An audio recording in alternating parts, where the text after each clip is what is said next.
حکمران ہو تو ایسا ہو، خلیفہ ہو تو ایسا ہو۔ حضرت سیدنا فاروق اعظم رضی اللہ تعالی عنہ کی زندگی کا ایک بڑا ہی اہم ترین واقعہ کہ انسان جب اسے پڑھتا ہے یا سنتا ہے تو دنگ رہ جاتا ہے کہ ایسے ایسے بھی امت کے اندر حکمران پیدا ہوئے ہیں۔ چنانچہ حضرت سیدنا عمر رضی اللہ تعالی عنہ نے بنی اسد کے ایک آدمی کو کوئی حکومتی ذمہ داری سونپی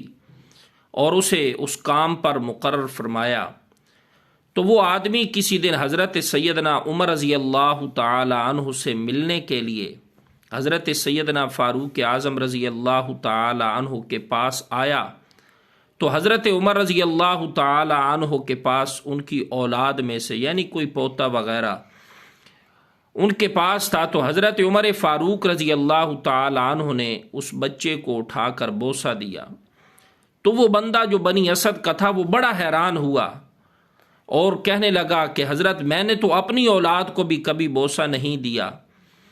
اللہ اکبر۔ تو جب حضرت سیدنا عمر فاروق رضی اللہ تعالی عنہ نے اس سے یہ بات سنی نا، تو یہ بات ارشاد فرمائی کہ جب تو اپنی اولاد کے ساتھ اتنا رحم دل نہیں ہے، محبت نہیں کرتا، تو رعایا کے ساتھ کیا محبت کرے گا؟ لہٰذا حضرت عمر رضی اللہ تعالی عنہ نے اس آدمی کو اس مقررہ کام سے ہٹا کر کسی اور آدمی کی تعیین کر دی کہ حضرت فاروق اعظم اپنے اس عمل سے یہ بتانا چاہتے ہیں کہ رعایا کا خلیفہ اور حکمران ایسا ہونا چاہیے کہ جس کے دل کے اندر رعایا کی محبت اور انس موجود ہو۔